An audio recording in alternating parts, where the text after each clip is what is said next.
முதல் பிரஷ்னம் ஒன்பதாவது மந்திரம். சம்வத்சரோ வை பிரஜாபதிஹ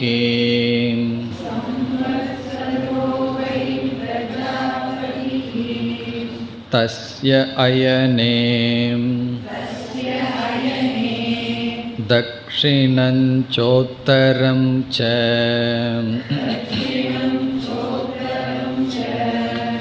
தத்யேக வை ததிஷ்டாபூர்த்தே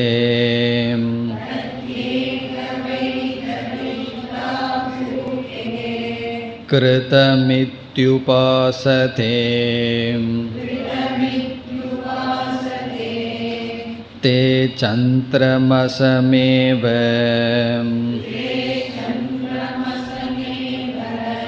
லோகமபி ஜயந்தே த ஏவ புனராவர்த்தந்தே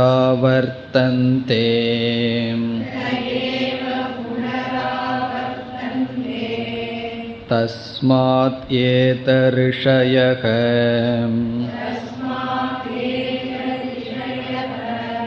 பிரஜா காமா தக்ஷிணம் பிரதிபத்யந்தே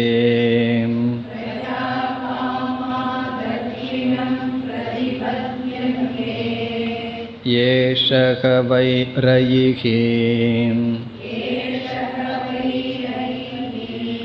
யः பித்ருயானக.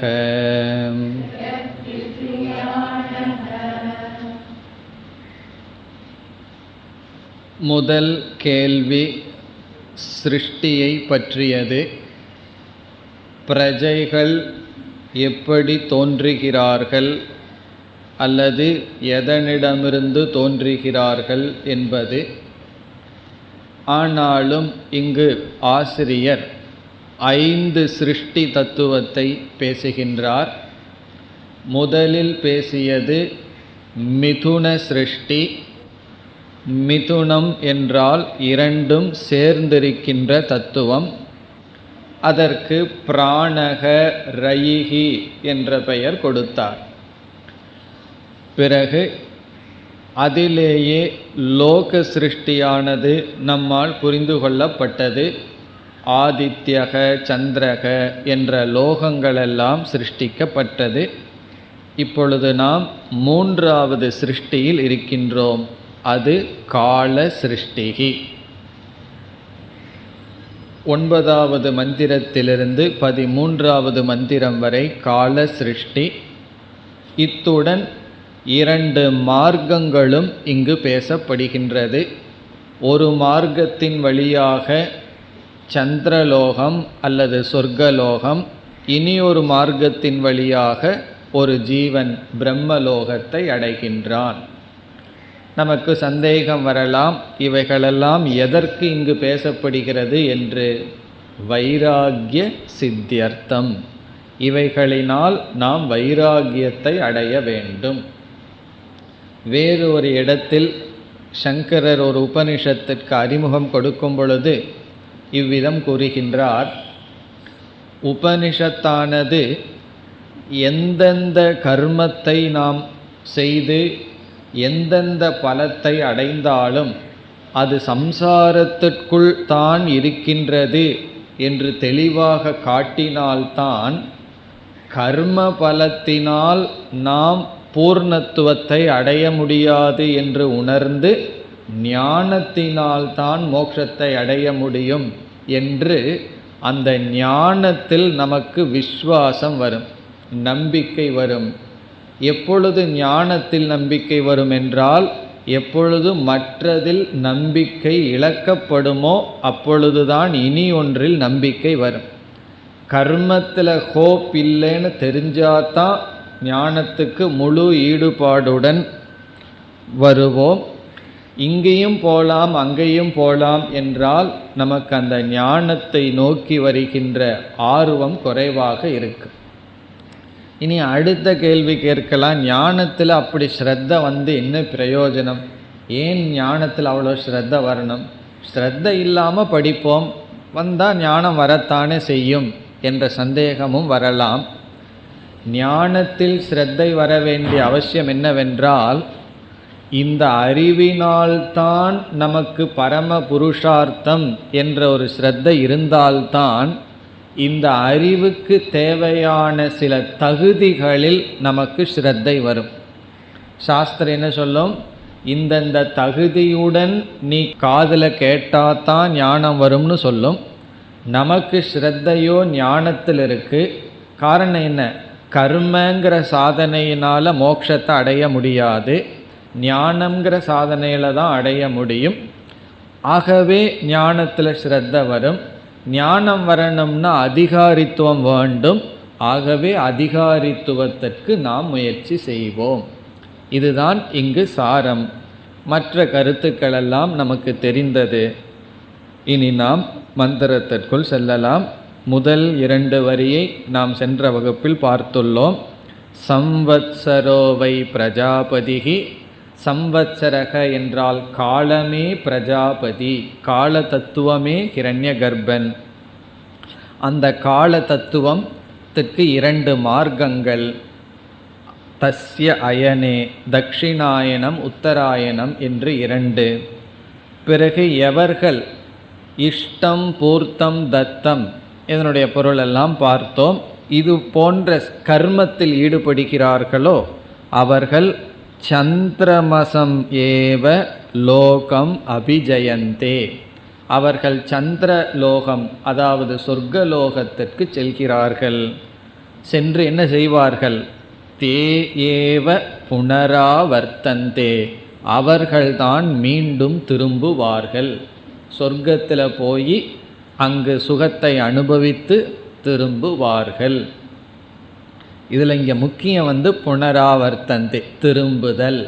அங்கே போனோம்னா தற்காலிகமான சுகம், பிறகு திரும்ப வேண்டும். ஒரு மாணவர் நன்கு சொன்னார், தியானம் ஞானம் இதை பற்றி அவர் பேசும் பொழுது, தியானத்தில் தற்காலிகமாக அமைதி கிடைக்கிறது, ஆனால் ஞானத்தில் நிரந்தரமான அமைதி கிடைக்கிறதுன்னு சொன்னார். காரணம் என்ன? தியான காலத்தில் அந்த நேரத்தில் சுகமாக இருக்குது, ஆனால் அறிவை அடைந்து விட்டால் அந்த அறிவு எப்பொழுதும் நம்மிடம் இருப்பதனால் என்றும் சுகம்னார். அதே போல இந்த சொர்க்கலோக சுகம் தற்காலிகமாக அனைத்தையும் மறந்து போக சுகம், பிறகு புனராவர்த்தந்தே, மீண்டும் சம்சாரத்திற்குள் வர வேண்டும். இனி அடுத்த பகுதி, தஸ்மாத் ஏதே ரிஷயக பிரஜாகாமாக. இங்கு சொல்கின்ற ரிஷிகள், இந்த ரிஷிகள் யார் என்றால் கர்ம மார்க்கத்தை தெரிந்தவர்கள்.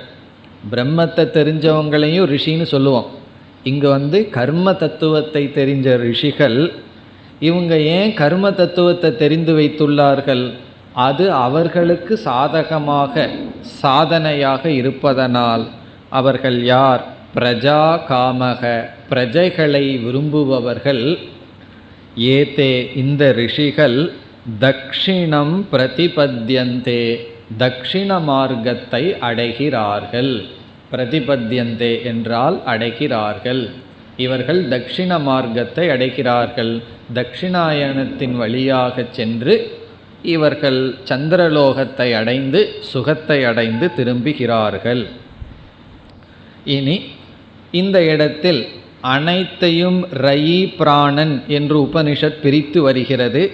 ஆகவே தட்சிணாயனத்தை ரயிகி என்று சொல்கின்றது உபனிஷத். ஏஷக வை ரயிகி யக பித்ருயானக. பித்ருயானக என்பது இனி ஒரு பெயர். சொர்க்கத்திற்கு செல்கின்ற மார்க்கத்திற்கு இனி ஒரு பெயர் பித்ருயானக. இது ரயிகி. அப்படியென்றால் பிராணக என்பது உத்தராயணம். பிரம்மலோகத்திற்கு செல்கின்ற மார்க்கம், பிரம்மலோகமும் பிராண தத்துவம். இப்போ இந்த 9வது மந்திரத்தில் கால தத்துவத்தை அறிமுகப்படுத்தி, யார் கர்மம் செய்கிறார்களோ அவர்கள் தட்சிணாயனத்தின் மூலமாக சந்திரலோகத்துக்கு சென்று அங்கு இன்பத்தை அனுபவித்து திரும்புகிறார்கள். இவைகளெல்லாம் கர்மத்தினுடைய அனித்தியத்துவத்தை புரிந்து கொள்வதற்காக கூறப்படுகின்ற கருத்துக்கள். இனி 10வது மந்திரம். அத உத்தரேன தபசா பிரம்மச்சர்யேன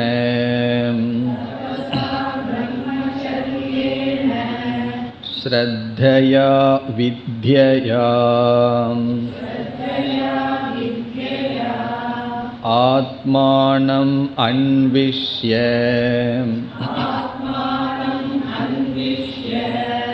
ஆதித்யம் அபிஜயந்தே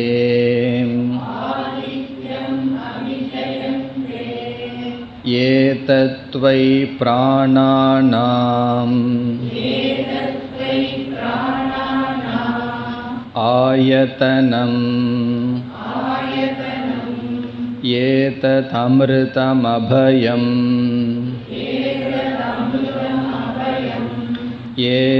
ஏதத்பராயணம்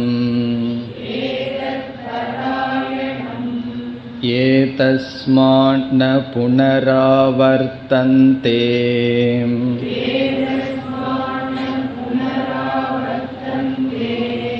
இத்யேஷ நிரோதஹ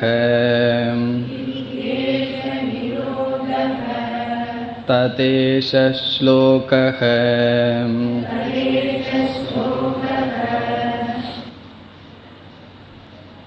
இந்த மந்திரத்தினுடைய சாரம், உத்தராயணம் என்ற மார்க்கத்தின் வழியாக, உத்தராயணம் என்றாலே மார்க்கம், அயனம் என்றால் மார்க்கம், உத்தராயணத்தின் வழியாக பிரம்மலோகத்திற்கு சென்று அங்கு இவர்கள் சுகத்தை அனுபவிக்கிறார்கள்.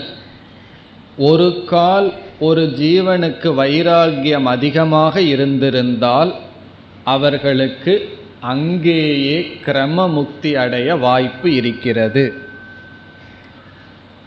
சொர்க்கலோகத்திற்கு சென்றால் கண்டிப்பாக திரும்ப வேண்டும். பிரம்மலோகத்திற்கு சென்றால் அங்கு சென்று திரும்பலாம் அல்லது கிரம முக்தியை அடையலாம்.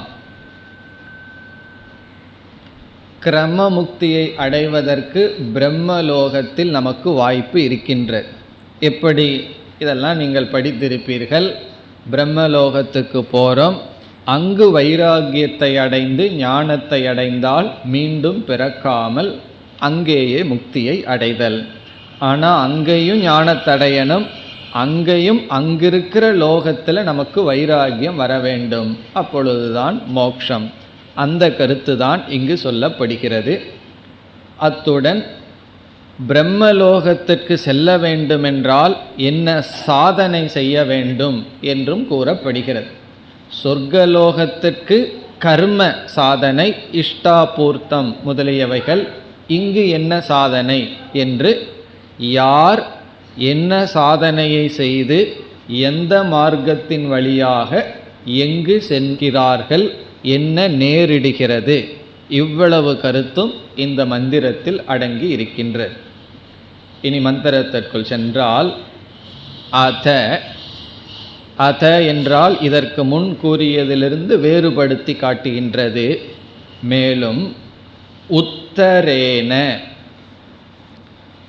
உத்தரேன என்ற சொல்லை நாம் எடுத்து நாம் எப்படி புரிந்து கொள்ள வேண்டும்? உத்தரேன மார்க்கேன, அதாவது உத்தராயணத்தின் மூலமாக, சுக்லகதி துவாரா என்று புரிந்து கொள்ள வேண்டும். அதனால் அபிஜயந்தே என்ற வார்த்தையோடு சம்பந்தப்படுத்த வேண்டும். உத்தராயணத்தின் மூலமாக இதை அடைகிறார்கள். அபிஜயந்தேன அடைகிறார்கள். இப்போ உத்தரேன என்பது மார்க்கத்தை குறிக்கின்றது. சுக்லகதியின் மூலமாக இதை அடைகிறார்கள். எதை என்று பிறகு பார்ப்போம். பிறகு என்ன சாதனையை இவர்கள் செய்கிறார்கள்? பிரம்மலோகத்திற்கு செல்ல வேண்டும் என்றால் என்னென்ன சாதனை செய்ய வேண்டும்? முதல் சாதனை தபசா, தவம். தவம் செய்ய வேண்டும். இங்கு தவம் என்பது பொதுவாக உடலை வருத்தி கொள்கின்ற சாதனைகள். ஒருவர் எழுதுகிறார், ஷரீர சோஷணம் அப்படின்னு சொல்கிறார். ஷரீரத்தை வற்ற வைத்தல். சோஷணம்னு என்ன? வற்றி விடுவதற்கு பேர் சோஷணம். ஷரீர சோஷணம்னு சொன்னால் சரீரத்தை வற்ற வைத்தல் அப்படின்னு என்ன அர்த்தம்? சரீரத்தை காய வைத்தல். ஒவ்வொரு நேரமும் கூல்ட்ரிங்க்ஸும் காஃபியும் குடிச்சிட்டு சரீரத்தை நல்லா வச்சுக்காம சரீரத்தை வாட்டுதல், அப்படியெல்லாம் தவம் பண்ண வேண்டும். பிரம்மலோகத்துக்கு இந்த கதின்னு சொன்னால் மோட்சத்துக்கு எந்த கதி? இப்போ சரீரத்தை நல்லா வாட்டணுமா? பிரம்மச்சரியேன, பிரம்மச்சரியம். அடுத்தது ஸ்ரத்தையா. இந்த உபாசனைக்கு மிக முக்கியமான குணம் ஸ்ரத்தை. ஸ்ரத்தை இல்லாமல் இருந்தால் ஒன்று மனது நல்லா ஈடுபடாது. எதில் நமக்கு ஸ்ரத்தை இருக்கோ அதில் தான் மனசு நன்கு ஈடுபடும். மனம் சிதறடிக்காமல் எந்த இடத்துல இருக்கும்னா எதில் நமக்கு ஸ்ரத்தை இருக்கின்றதோ. ஆகவே ஸ்ரத்தையா. அடுத்த சொல் வித்யா. இவைகளெல்லாம் சாதனம். ஒன்று தவம், இரண்டாவது பிரம்மச்சரியம், மூன்றாவது ஸ்ரத்தா, நான்காவது வித்யா. இங்கு வித்யா என்பது எதை குறிக்கின்றது என்றால், இந்த உபாசகன் உபாசிய தேவதையை தானாக பாவிக்கின்றான். அகங்கிரக உபாசனம் என்று இதை சொல்வது. தானாகவே இவன் பாவிக்கின்றான். அகம் ஹிரண்ய கர்ப்பக, அகம் ஆதித்யக என்று தானாகவே பாவிக்கின்றான். அந்த பாவனை இங்கு வித்யா என்று சொல்லப்படுகின்றது. உபாசிய தேவதையையே தானாக இவன் பாவித்து உபாசனை செய்தல். ஞான ஆவருத்திகி என்றும் சொல்வது. இந்த அறிவையே திரும்ப திரும்ப மனதிற்குள் கொண்டு வருதல், அதுதான் இங்கு வித்யா. வித்யா என்ன செய்கின்றான்? ஆத்மானம் அன்விஷ்ய. இங்கு ஆத்மானம் என்ற சொல் ஆதித்ய தேவனை குறிக்கின்றது அல்லது ஹிரண்ய கர்ப்பனை குறிக்கின்றது. ஆத்மானம் என்றால் ஆதித்ய தேவனை, அன்விஷ்ய நாடி உபாசனை செய்து. இங்கு ஏன் ஆத்மானம் என்று சொல்லப்படுகிறது என்றால், இந்த ஆதித்யனை இவன் தானாக பாவிக்கின்றான். இந்த சூரிய தேவன் என்னிடமிருந்து வேறில்லை என்று பாவிப்பதனால் தானாக பாவிக்கின்றவனை, ஆதித்ய தேவனை இவன் நாடி தியானம் செய்து ஆதித்யம் அபிஜயந்தே, ஆதித்யனை அடைகின்றார்கள். யார்? இந்த உபாசகர்கள் ஆதித்யனை அடைகிறார்கள். இங்கு ஆதித்யம் என்றால் பிரம்மலோகம். பிரம்மலோகத்தை அடைகிறார்கள், ஆதித்ய லோகத்தை அடைகிறார்கள். இப்போ இந்த முதல் வரியில் உத்தராயணம் என்ற மார்க்கத்தின் வழியாக அல்லது சுக்லகதியின் மூலமாக இப்படிப்பட்ட சாதனைகளினால் ஒரு உபாசகன் இப்படிப்பட்ட லோகத்தை அடைகிறான். இந்த லோகத்தில் தான் மேக்சிமம் சுகம். சம்சார மண்டலத்தில் அதிக சுகம் எங்கே இருக்குது என்றால் பிரம்மலோகம். பிரம்மலோகத்துக்கு மேலே சம்சார சுகம் கிடையாது. ஆனால் அந்த பிரம்மலோக சுகத்தில் வைராக்கியம் அடைந்து விட்டால் அங்கேயும் மீண்டும் என்ன நடக்கும்? இதே வேதாந்த ஞானம் வரணும், பிறகு கிரமமுக்தி அடைகிறார்கள். அது பேசப்படுகிறது. கிரமமுக்தி அடைகிறதுக்கு வாய்ப்பு இருக்கிறதுனால இந்த லோகம் அமிர்தம் அபயம் என்றெல்லாம் வர்ணிக்கப்படுகின்றது. இனி வருகின்ற பகுதி அந்த லோகத்தினுடைய சிறப்பு, கிரமமுக்தி அடைய வாய்ப்பிருக்கின்றது என்கின்ற கருத்து. ஏதத்வை பிராணானாம் ஆயதனம். ஆயத்தனம்னா இருப்பிடம், பிராணானாம் இங்கு எல்லா ஜீவர்களினுடைய மேலான இருப்பிடம் அல்லது நாடுவது. எல்லா ஜீவர்களும் மேலாக நாடுவது எது? இந்த ஆதித்ய லோகம் அல்லது பிரம்மலோகம். பிராணானாம் ஆயத்தனம் ஏதத் அமிர்தம். இதுவே அமிர்தம். காரணம் என்ன? இங்கு சென்றால் திரும்பாமல் இருப்பதற்கு வாய்ப்பு இருக்கின்றது. ஆகவே அமிர்தம். அபயம், பயமற்றது, அங்கெல்லாம் நமக்கு பயம் கிடையாது. ஏதத் பராயணம். பராயணம் என்றால் லட்சியம்.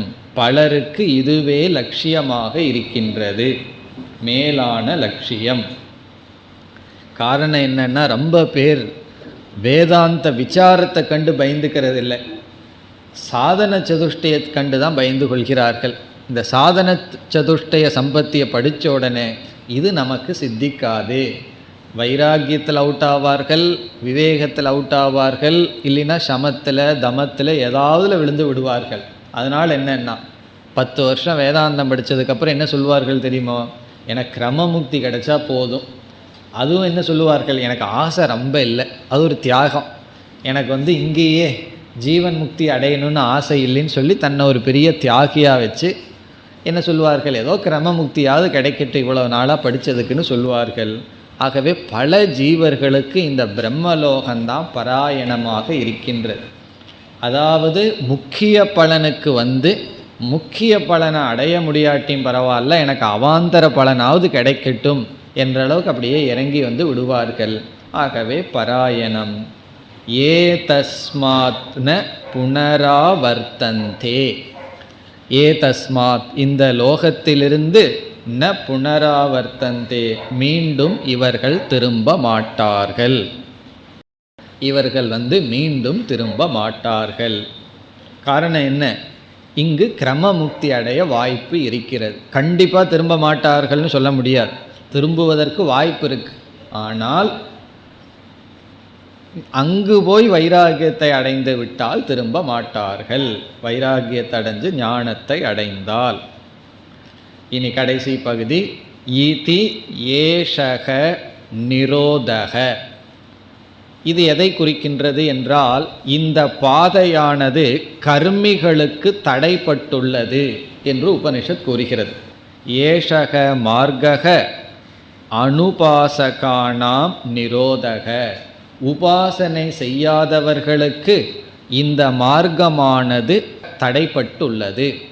அப்போ ஒரு ஜீவன் என்ன செய்கிறான்? எல்லா இடத்துலையும் எல்லாரையும் ஏமாற்றி அங்கே போய் பார்த்துக்குவோம், ரூல்ஸ் அண்ட் ரெகுலேஷன் எல்லாம் இங்கே நம்ம பின்பற்றதில்லை, நம்ம அங்கே போய் கவனிச்சுக்கலான்னு சொல்கிற மாதிரி, நான் அங்கே போய் மாறி போய் ஏதாவது சம்திங் கொடுத்து இந்த மார்க்கத்தில் போயிடுறேன்னு நினச்சா, இவன் வெறும் கர்மத்தை பண்ணிட்டு உபாசகர்கள் கூடிய மார்க்கத்துக்குள்ளே போனால் அந்த தேவதைகள் என்ன செய்யுமா?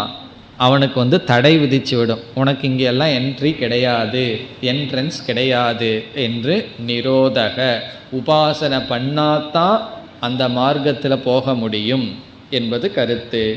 பிரதேச ஸ்லோகக, இந்த லோகத்தினுடைய உபாசிய தேவதையினுடைய பெருமையை இனி வருகின்ற மந்திரங்கள் கூறுகின்றது. சில மந்திரங்கள் என்ன செய்கின்றது? இந்த ஸ்தானம், குறிப்பாக இந்த உபாசிய தேவதையினுடைய பெருமை வர்ணிக்கப்படுகின்றது. நமக்கு முதல் 3 பிரஷ்னம் அனாத்ம விஷயமாக தான் இருக்கும். அதற்கு மேலே தான் நமக்கு வேதாந்தம் வரப்போகுது. அப்போ கடைசி 3 மட்டும் எடுத்துருக்கலாமேன்னா, முதல் 3 கேட்குறதே ஒரு சாதனை தான். பொறுமையாக கேட்குறதே நமக்கு பக்குவப்படுத்தும். கடைசி 3 பிரஷ்னத்தில் தான் கொஞ்சம் வேதாந்த விஷயம் வர இருக்கின்றது. இனி வருகின்ற பகுதிகளெல்லாம் மிக சுலபமானது. உபாசிய தேவதையினுடைய, ஆதித்யனுடைய, ஹிரண்ய கர்ப்பனுடைய விளக்கம், குறிப்பாக ஆதித்யனுடைய, சூரியனுடைய பெருமை. 11வது மந்திரம். பஞ்சபாதம் பிதரம்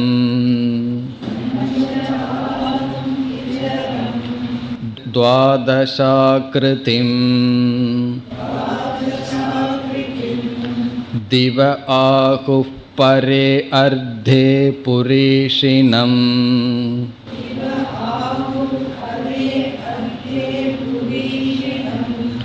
அத இமே அன்ய உபரே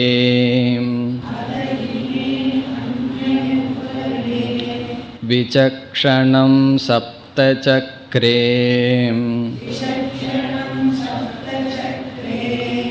ஷடர ஆகுகோ அர்ப்பிதமிதி.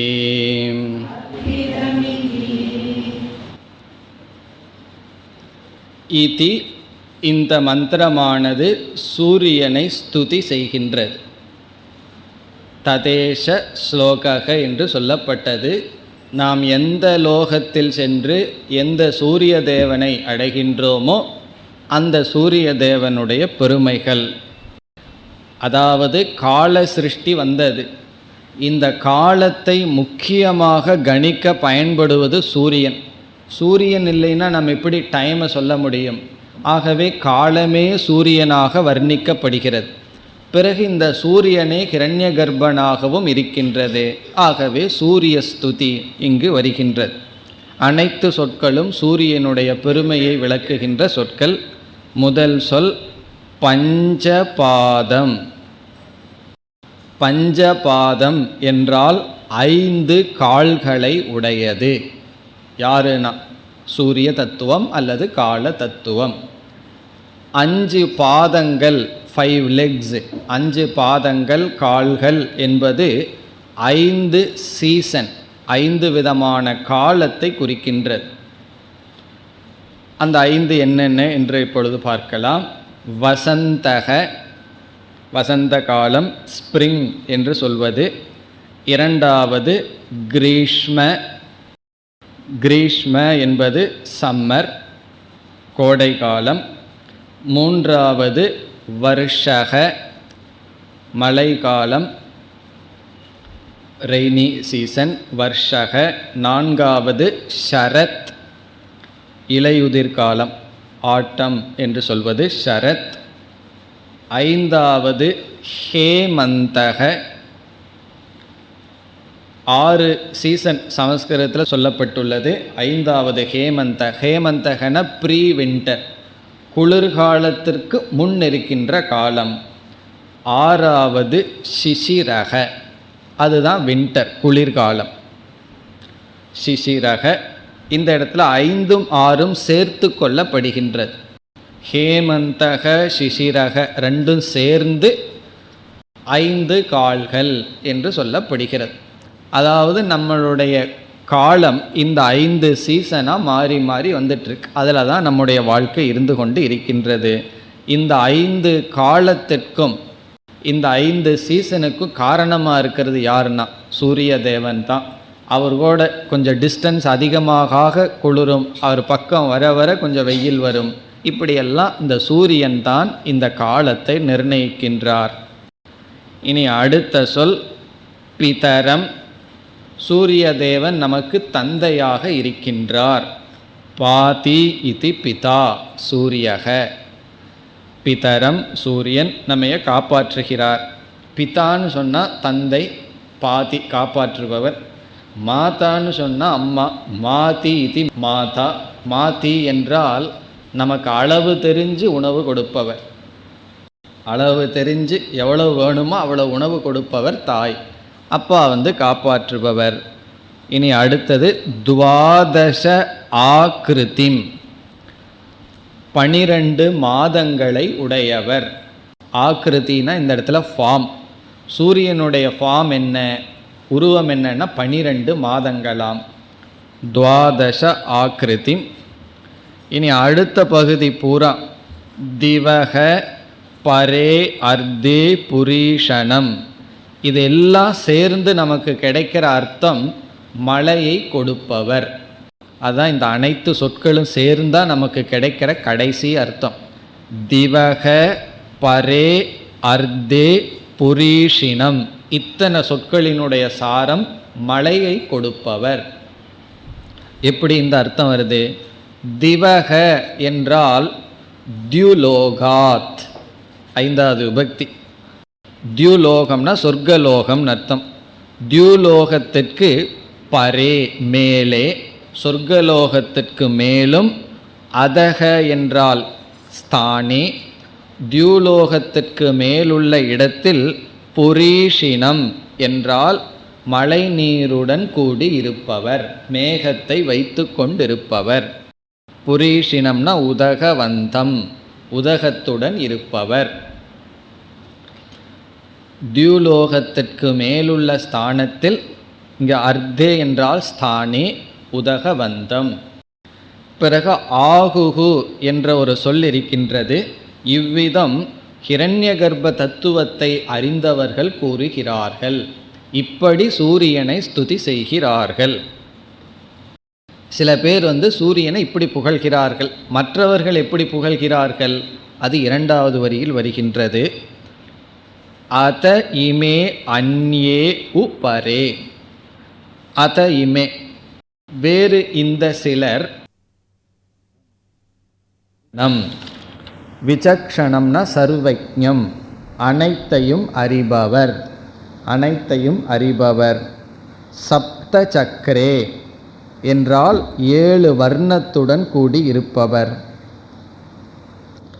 அல்லது 7 விதமான குதிரைகளை எல்லாம் நம்ம படத்தில் பார்த்துருப்போம். 7 குதிரைகளுடன் கூடியவர் என்றால் 7 விதமான ரஷ்மி அல்லது 7 விதமான வர்ணத்துடன் கூடியவர்.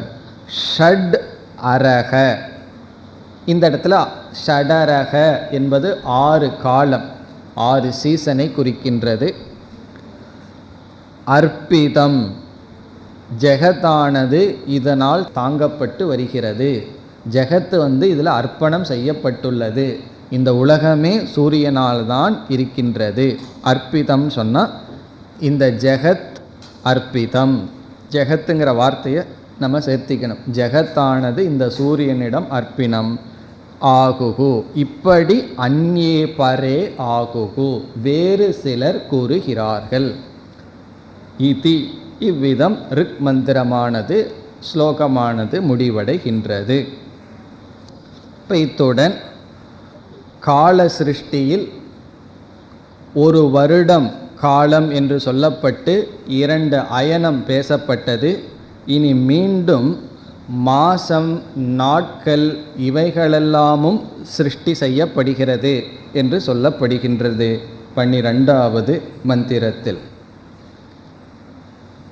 மாசோவை பிரஜாபதிஹி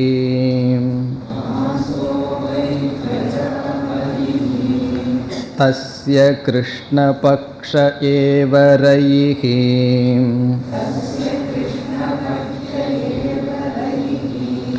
சுக்லः பிராணக தஸ்மாத் ஏதரிஷயக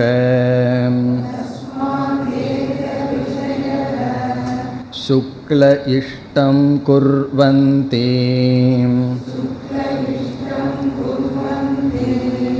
இதர இதரஸ்மின்.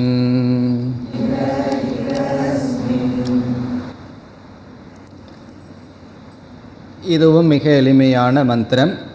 மாசோவை பிரஜாபதிஹி, மாதமும் பிரஜாபதி தத்துவம்தான்.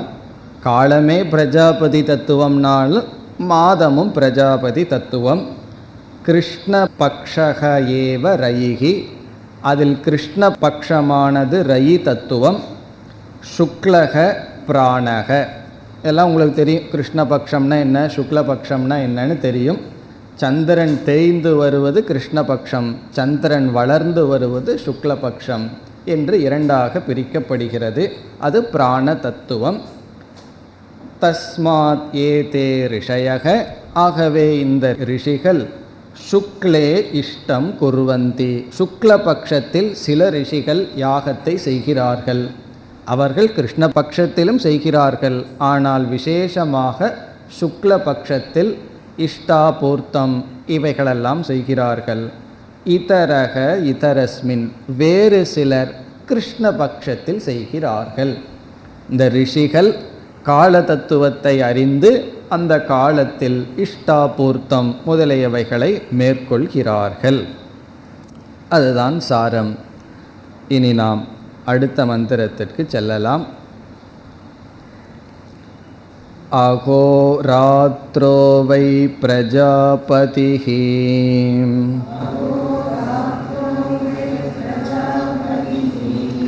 தஸ்ய அகரேவ பிராணஹ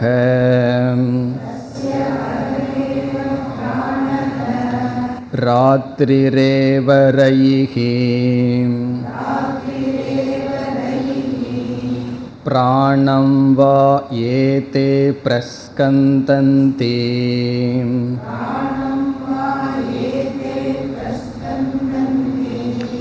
ये दिवारत्या संयुज्यन्ते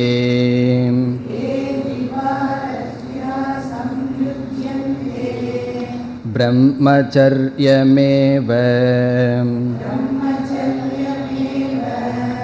तद्यत् रात्रौ रत्या संयुज्यन्ते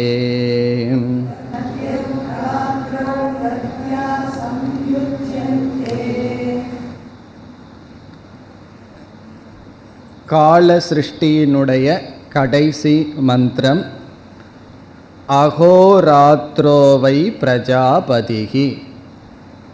ஒரு நாள், ஒரு வருடம் பிரஜாபதி என்று சொல்லப்பட்டது, ஒரு மாதம் பிரஜாபதி என்று சொல்லப்பட்டது. இங்கு ஒரு நாள், ஒரு நாள்ங்கிறது அகோராத்திரம், காலையும் இரவும் சேர்ந்தது. பிரஜாபதிஹி தஸ்ய அகரேவ பிராணக ராத்திரிகி ஏவ ரயிகி.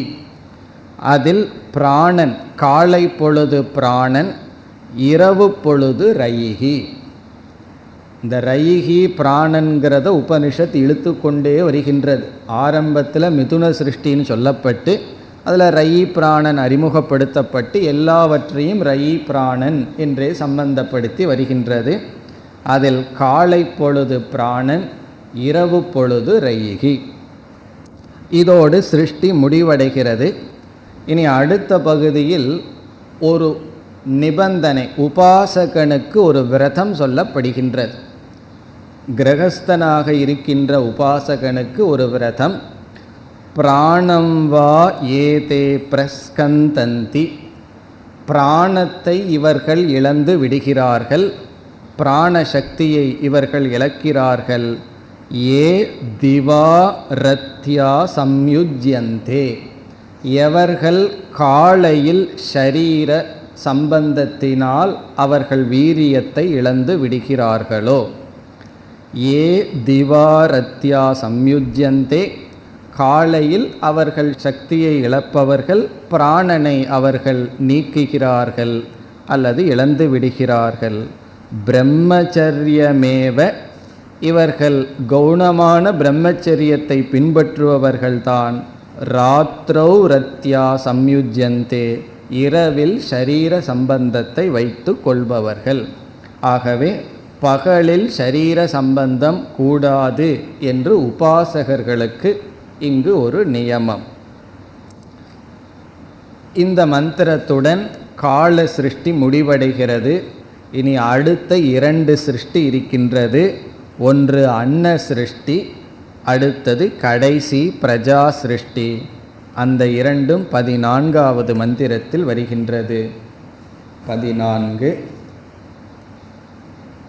அன்னம் வை பிரஜாபதிஹி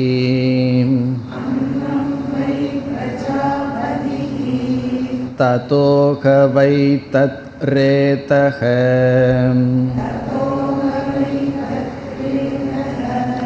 தஸ்மாத் இமாः பிரஜா பிரஜாயந்த இதி.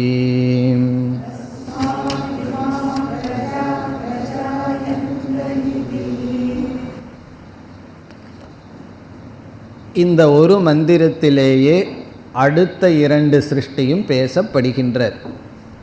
அன்ன சிருஷ்டியும் பிரஜா சிருஷ்டியும் இங்கு வருகின்றது. இதோடு எல்லா சிருஷ்டியும் முடிவடைகின்றது. இவர் கேட்ட கேள்வி பிரஜைகள் எப்படி தோன்றுகின்றன என்பது. அதற்கு இவ்வளவு தத்துவத்தை கூறி பிறகு இங்கு அன்ன சிருஷ்டியும் பிரஜா சிருஷ்டியும் வருகின்றது. அன்னம் வை பிரஜாபதிஹி. பிரஜாபதியே அன்னமாக மாறி இருக்கின்றார். நம்ம சாப்பிட்ற அன்னமெல்லாம் யாருன்னா பகவான் தான். அப்போ நம்ம என்ன பண்ணிகிட்ருக்கோம்? பகவானை தான் சாப்பிட்ருக்கோம். இப்போ சாப்பிட்ற ஆளும் பகவான் தான். பிரம்மார்ப்பணம் பிரம்மஹவிகின்னு சொல்வது போல எல்லாம் பிரம்ம தத்துவம்தான். இந்த பிரஜாபதியே அன்னமாக தோன்றி இருக்கின்றார். அன்னத்துக்கும் பஞ்சபூதத்துக்கும் என்ன வித்தியாசம்? இவைகளெல்லாம் பஞ்சபூதம்தான். அது அன்னமாக கன்வெர்ட் ஆனால் தான் சாப்பிட முடியும். இட்லியும் பஞ்சபூதம், கல்லும் பஞ்சபூதம் ஆச்சுன்னா அதை எடுத்து சாப்பிட்றேன்னு சாப்பிட்றதில்லை. அப்படி இந்த பஞ்சபூதம் அந்தந்த ஜீவனுக்கு அன்னமாக மாற வேண்டும். அப்படி மாறி இருப்பவரும் பிரஜாபதி தான். ததக வை தத் ரேதக, அந்த அன்னத்திலிருந்து ஷரீரத்தில் வீரியமானது உற்பத்தி ஆகின்றது, சக்தியானது உற்பத்தி ஆகின்றது.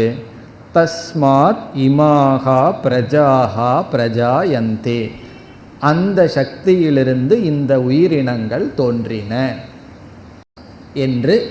அன்னம் பிரஜாபதி, அன்னத்திலிருந்து வந்த சக்தி பிரஜாபதி. ஆகவே பிரஜாபதியிடமிருந்து அனைத்தும் தோன்றின. பிரஜாபதியே அனைத்துமாக இருக்கின்றார். இதுதான் பிரஜா சிருஷ்டி. இவைகளெல்லாம் வைராக்கியார்த்தம். இந்த ரெண்டு உபனிஷத்து படிக்கும்போது கொஞ்சம் பொறுமையாக இருந்துடணும். எந்த ரெண்டு உபனிஷத்து? பிரஷ்னோபனிஷத்தும் ஐத்திரேயோபனிஷத்து படிக்கும்போது இடையில கொஞ்சம் பொறுமையாக இருக்கணும். நான் மற்ற உபனிஷத்து மற்ற கிரந்தங்களில் ரொம்ப புத்தியை பயன்படுத்துவோம். இங்கே கொஞ்சம் ரிலாக்ஸ்ட். எல்லா உபனிஷத்து சீரியஸாக போனால் நல்லா இருக்காது. இடையில கொஞ்சம் ரிலாக்ஸ் வேணுமே. அதுக்காக இந்த ரெண்டு உபனிஷத்தில் அதிக விசாரம் இல்லை, வைராகியத்திற்காக. இதில் ஒரு பயம் என்னென்னா, உபனிஷத்தில் வைராகியம் வந்துடக்கூடாது. வைராகியத்துக்காக சொல்லப்பட்டிருக்குன்னு சொன்னான். ஆகவே இத்துடன் சிருஷ்டி பிரகரணம் முடிவடைகின்றது. இனி கடைசி 2 மந்திரங்கள் பல ஸ்ருதி பிரயோஜனம் சொல்லப்படுகின்றது. 15வது மந்திரம். தத்யேக வை தத் பிரஜாபதிவ்ரதம் சரந்தி தே மிதுனம் உத்பாதயந்தே தேஷாம் ஏவ ஏஷ பிரம்மலோகः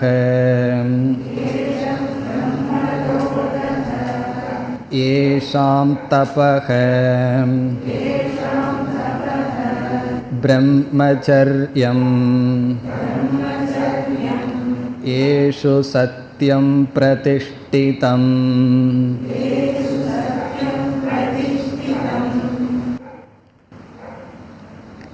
இங்கு பிரயோஜனம் சொல்லப்படுகிறது. யாருக்கு இந்த ஞானம் இருக்கோ, யார் சில வேல்யூ சில பண்புகளுடன் கூடியுள்ளார்களோ அவர்களுக்கெல்லாம் இப்படிப்பட்ட பலம் வரும். தத்யேகவை தத் பிரஜாபதி விரதம் சரந்தி.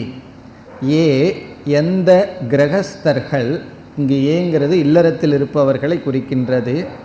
கிரகஸ்தாக பிரஜாபதி விரதம் சரந்தி, பிரஜாபதி விரதத்தை பின்பற்றுகிறார்களோ. பிரஜாபதி விரதம்ங்கிறது இல்லறத்தில் இருப்பவர்கள் கடைபிடிக்க வேண்டிய நெறி. இல்லறத்தில் இருப்பவர்கள் இல்லற நெறியை யார் கடைபிடிக்கிறார்களோ தே மிதுனம் உத்பாதயந்தே, அவர்களுக்கு இகலோக பலம் முதலில் சொல்லப்படுகின்றது. அவர்களுக்கு இகலோக பலம் என்னவா? மிதுனம் புத்திரம் புத்ரீஞ்ச. மிதுனம்னா அவனுக்கு ஒரு புத்திரன் கிடைக்கும், புத்திரி கிடைக்குமா, மகனும் மகளும் கிடைக்கும். இதெல்லாம் இகலோக பலம். புத்திரம் புத்திரி தான் இங்கு மிதுனம் என்று சொல்லப்படுகிறது. பிறகு இந்த லோகத்தில் சுகம் கிடைக்கும்னு அர்த்தம். என்னென்னலாம் நாடுகிறார்களோ அது கிடைக்கும். இங்கே புத்திரன் புத்திரிங்கிறது உபலட்சணம். வேண்டிய சுகம் இந்த லோகத்தில் அவர்களுக்கு கிடைக்கும்.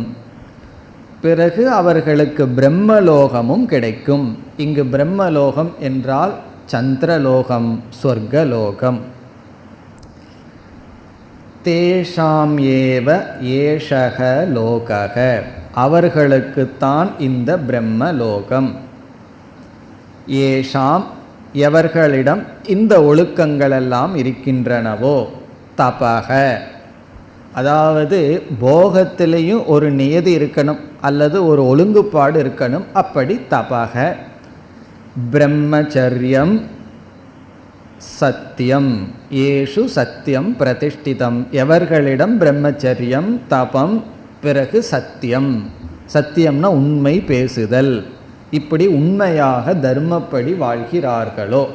இதனுடைய சாரம் என்னன்னா, யாரிடம் தர்ம நெறி இருக்கிறதோ, தர்மப்படி யார் வாழ்கிறார்களோ, அவர்கள் வாழ்ந்து நல்ல காரியம் செய்கிறார்களோ, அவர்களுக்கு இகலோக பிரயோஜனமும் உண்டு, பரலோக பிரயோஜனமும் உண்டு.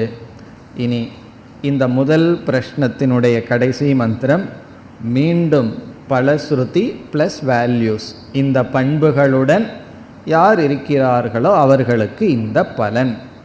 16வது மந்திரம். தேஷாமசோ விரஜோ பிரம்மலோகஹ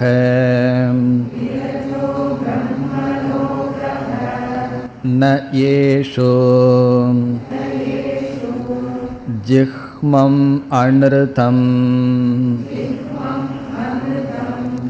ந மாயாச்சேதி.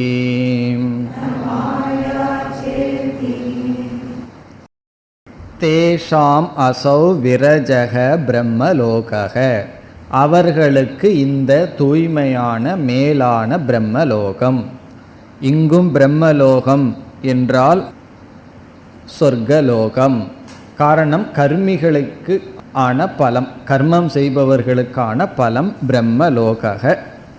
பிறகு உபனிஷத் சொல்கிறது, இந்தந்த குணம் உடையவர்களுக்கு இந்த லோகம் கிடையாது.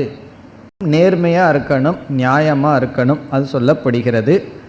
ஏஷு ஜிஹ்மம், எவர்கள் ஜிஹ்மம் எவர்களிடத்தில் இருக்கிறதோ அவர்களுக்கு ந பிரம்மலோக, அவர்களுக்கு பிரம்மலோகம் இல்லையாம். ஜிஹ்மம் என்றால் வக்ர புத்திகி. வக்ர புத்தினா தெரியும், சில சமயம் யாரையாவது நம்ம அப்படி திட்டியிருப்போம் வக்ர புத்தின்னு சொல்லி. வக்ர புத்தி என்றால் என்ன என்றால் குறை காணுகின்ற புத்தி, எப்பொழுதுமே தப்பையே பார்த்துட்ருக்கிறது, ராங் சைடு. அதாவது ஒருவரிடம் நல்ல குணம் ரொம்ப இருக்கும், தீய குணமோ இல்லை சில வீக்னஸோ ஒன்று ரெண்டு இருக்குது, இவங்க கண்ணு அந்த தவறையே பார்த்துட்ருக்கும், ராங் சைடே பார்த்துட்ருக்கிற புத்தி ஜிஹ்மம் என்று சொல்வது. அல்லது ஏமாற்றுவது ஜிஹ்மம், ஏமாற்றுவது அடுத்தது. இங்கு ஜிஹ்மம் என்றால் தவறானதையே தவறான கண்ணோட்டத்திலேயே பார்த்து கொண்டு இருப்பது. சில பேர் சொல்லுவோம் அல்லவா, நான் என்ன சொன்னாலும் நீ தப்பாகவே புரிஞ்சுக்கிற அப்படின்னு சொல்கிறோம் அல்லவா, அதுதான் அந்த புத்தி தான். என்ன சொன்னாலும் அதை தப்பாக புரிஞ்சுக்கிற புத்தி, தப்பாக பொருள்படுத்துகிற புத்தி தான் ஜிஹ்மம். அப்படி இருக்கிறவங்களுக்கு அந்த லோகமெல்லாம் கிடையாதாம். அனிருத்தம், பொய், எல்லா சமயத்திலையும் பொய்யே பேசிகிட்டு இருக்கிறவர்களுக்கு இந்த மேல் லோகமெல்லாம் கிடையாது. அனிருத்தம், அனிருத்தம் யாருக்கு இருக்கோ அவர்களுக்கு ந பிரம்மலோக, இந்த பிரம்மலோகம் அவங்களுக்கு கிடையாது. பிறகு விரஜக, தூய்மையானவங்களுக்கு தான் இந்த பிரம்மலோகம். மாயாச்ச ந மாயா, இங்கு மாயா என்றால் வஞ்சனா, வஞ்சனை, ஏமாத்துறது. ஒன்று சொல்லி நம்ம ஒரு வாக்கை கொடுத்துட்டு அவர் அதை நம்ப வச்சு பிறகு அவரை ஏமாற்றுதல், அப்படி ஏமாற்றுபவர்களுக்கு இந்த லோகம் கிடையாது. இதிலிருந்து என்ன தெரியுது, வெறும் கர்மம் மட்டும் பண்ணிகிட்டு இருந்தால் மேல் லோகத்துக்கு போய் சுகமாக இருக்கணும்னு அர்த்தம் கிடையாது. மேல் லோகத்தில் போய் சுகமாக இருக்கணும்னா சில நல்ல பண்புகளும் நமக்கு இருக்கணும், சில நல்ல குணங்களும் இருக்கணும். ஆகவே நல்ல குணமும் கர்மமும் பண்ணினால் நாம் மேல் லோகத்திற்கு செல்லலாம். இத்துடன் முதல் பிரஷ்னமானது முடிவடைகின்றது. இனி நாம் அடுத்ததற்கு செல்ல வேண்டும். அடுத்த இரண்டாவது பிரஷ்னத்தினுடைய முகவுரையை இப்பொழுது பார்க்கலாம். இந்த முதல் கேள்வியில் சிருஷ்டியை பற்றி சிருஷ்டியை பற்றி சில தத்துவங்கள் கூறி, ஒழுக்கம் சில குணங்களெல்லாம் இருந்தால் சில கர்மத்தை செய்தால் அவர்கள் இந்த லோகத்திலையும் பரலோகத்திலையும் சுகமாக இருப்பார்கள்னு சொல்லப்பட்டது. நாம் இதை எப்படி புரிந்து கொள்ள வேண்டும் என்றால், கர்மத்தினுடைய பலன், உபாசனையினுடைய பலன் இவ்வளவுதான், ஏதாவத் இவ்வளவுதான் நம்ம புரிஞ்சுக்கணும். அதுக்காகத்தான் இந்த பகுதி உபனிஷத்திற்குள் வருகின்றது. கர்மத்துக்கு இவ்வளவு சுகமான பலன்னு கர்மத்தை உற்சாகப்படுத்துவதற்காக சொல்லப்படவில்லை, கர்மத்துக்கு இவ்வளவுதான் பலன்னு சொல்லப்பட்டுள்ளது. இனி 2, 3 இந்த 2 கேள்விகளும் உபாசனா சம்பந்தப்பட்டது. குறிப்பாக அதிகமாக உபாசனா சம்பந்தப்பட்ட கேள்விகள். பிறகு 4, 5, 6 நமக்கு வேதாந்தம் வருகின்றது. ஆகவே இந்த 2 கேள்விக்கான பதிலையும் நாம் சற்று வேகமாகவே போகலாம். இந்த உபனிஷத்து முண்டகோபனிஷத்தினுடைய விளக்கம்னு பார்த்தோம். முண்டகோபனிஷத்து பராவித்யா அபராவித்யா என்று 2ஆக பிரித்தது. பராவித்யாங்கிறது எதனால் அந்த அக்ஷரம் அறியப்படுகிறதோ அது பராவித்யா, மீதி அனைத்தும் அபராவித்யா என்று சொன்னது. அந்த அபராவித்யா 2ஆக பிரிக்கப்பட்டது. ஒன்று கர்ம வித்யா, இனி ஒன்று உபாசன வித்யா. கர்ம வித்யான்னா எந்தெந்த கர்ம செய்ய முடியும், செய்யலாம், அதனுடைய பலன் என்ன. உபாசனான்னா எப்படியெல்லாம் தியானம் பண்ணால் என்னென்ன பலன் என்பது. இந்த முண்டகோபனிஷத்தில் என்ன செய்யப்பட்டது, கர்மமானது அதிகமாக பேசப்பட்டது. யஸ்யாக்னிஹோத்திரம் அதர்ஷம் அபௌர்ணமாசம் காளி கராளி இப்படியெல்லாம் சொல்லி கர்மத்தை நிந்தனை பண்ணி, கர்மத்தினால பிரயோஜனம் இவ்வளவுதான், ஏஹி ஏஹீதி தமாஹுதய சுவர்ச்சசகன்னு சொல்லி சொர்க்கலோகத்துக்கு போனால் வாங்க வாங்கன்னு வரவேற்பாங்களாம். காரணம் என்ன, நீ செஞ்ச புண்ணியம். கடைசியில் என்னன்னா இமம் லோகம் ஹீனதரம் வா விசந்தி, திரும்பி வரும்போது இந்த லோகத்துக்கு வரலாம், இதை விட பாதாளத்திலையும் போய் நீ விழுகலாம். இஷ்டாபூர்த்தம் மன்யமானா வரிஷ்டம்னு சொல்லி அவர்களையெல்லாம் மூடர்கள் எல்லாம் சொல்லி கர்மத்தை நல்லா நிந்தனை செஞ்சது. ஆனால் உபாசனையை பற்றி அதிகமாக பேசப்படவில்லை. தபஸ்ரத்தே ஏ உபவசந்தி அரண்யேன்னு ஒரே மந்திரத்தில் தான், பரீட்சலோகானுக்கு முன் மந்திரத்தில் தான் உபாசனையை பற்றி பேசி அதுவும் அனித்தியம்னு சொல்லப்பட்டது. அங்கு உபாசனா அபராவித்யா விளக்கப்படவில்லை. ஆகவே இந்த பிரஷ்னோபனிஷத் உபாசனையினுடைய அபராவித்யா அம்சத்தை எடுத்து விளக்குகிறது. அதனால தான் 2 கேள்வி இதற்கு வருகின்றது. இப்போ 2 கேள்வியில் உபாசனையை பற்றி பேசி, அதனுடைய உபாசிய தேவதையெல்லாம் பற்றி பேசி, அந்த உபாசனா பலனும் அனித்தியம் என்று சொல்லப்படுகின்றது. இந்த 2வது கேள்வியில் வர இருக்கின்ற உபாசனம் ஹிரண்ய கர்ப்ப உபாசனம். அதுதான் உபாசனைக்குள்ளேயே பெரிய உபாசனம். எத்தனையோ தேவதைகளை உபாசனை பண்ணலாம், அதில் பெரிய உபாசனம் என்னவென்றால் ஹிரண்ய கர்ப்ப உபாசனம். யார் ஹிரண்ய கர்ப்பன்? சமஷ்டி சூக்ஷ்ம சரீர அபிமானி, முதல்ல தோன்றியவர் பிரம்மா. தேவானாம் பிரதம சம்பபூவ, தேவர்களுக்கெல்லாம் முதல்ல தோன்றியவர் பிரம்மா, ஹிரண்ய கர்ப்பன். அந்த ஹிரண்ய கர்ப்ப உபாசனம். இந்த ஹிரண்ய கர்ப்பன்கிறவர் யார்? சூக்ஷ்ம பிரபஞ்சத்துக்கு அதிஷ்டானம், சூக்ஷ்ம சரீரங்களுக்கு அதிஷ்டானம். பொதுவாக சூக்ஷ்ம சரீரங்கிறத நம்ம பிராணன்னு சொல்லுவோம். ஒருவர் செத்துட்டா நம்ம என்ன சொல்லுவோம்? அவருடைய பிராணம் போயிடுதுன்னு சொல்லுவோம். பிராணனா போயிருக்கு, கண்ணு முன்னாடி நின்னோம்னா பார்க்க மாட்டேங்கிறாரு, அப்போ பார்க்குற சக்தியும் போயிருக்கு. சூக்ஷ்ம சரீரமே அவரை விட்டு போயாச்சு, ஆனால் நம்ம என்ன சொல்லுவோம்? பிராணம் போயிடுதுன்னு சொல்லுவோம். ஆகவே சூக்ஷ்ம சரீரத்தை பிராணன் என்று நம்ம சொல்லுவோம். ஆகவே பிராண உபாசனை இங்கு வருகின்றது. இப்போ பிராண உபாசனை தான் இதனுடைய சாரம், இந்த 2வது கேள்வியினுடைய சாரம்.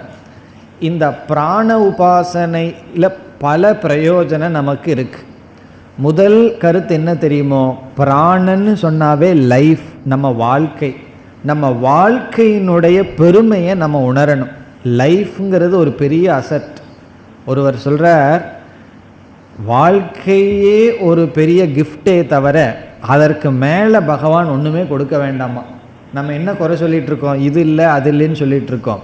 ஆனால் மூச்சு கொடுத்துருக்காரே பகவான், அதை எப்பாவது நினைக்கிறோமா? நம்மால் இன்னும் மூச்சு விட்டுட்டு இருக்க முடியுதே, இதுவே ஒரு பெரிய கிஃப்ட்டு.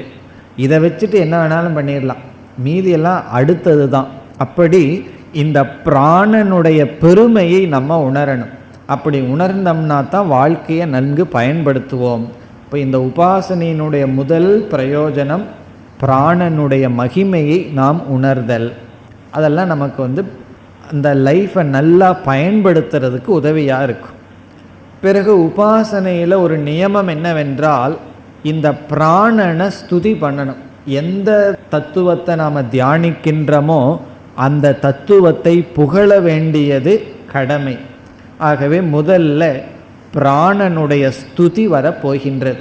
பிராணந்தான் சர்வம் என்ற ஸ்துதி வரப்போகின்றது. அது ஒரு கதையை போல வர இருக்கின்றது. இப்போ முதல் மந்திரத்தில் சில கேள்விகள் வருகின்றது. அதில் பிராண தத்துவம் அறிமுகப்படுத்தப்பட்டு ஒரு கதை போல பிராணனுடைய பெருமை பேசப்படுகின்றது. அதுதான் இரண்டாவது கேள்வி. அடுத்த வகுப்பில் ஆரம்பிப்போம்.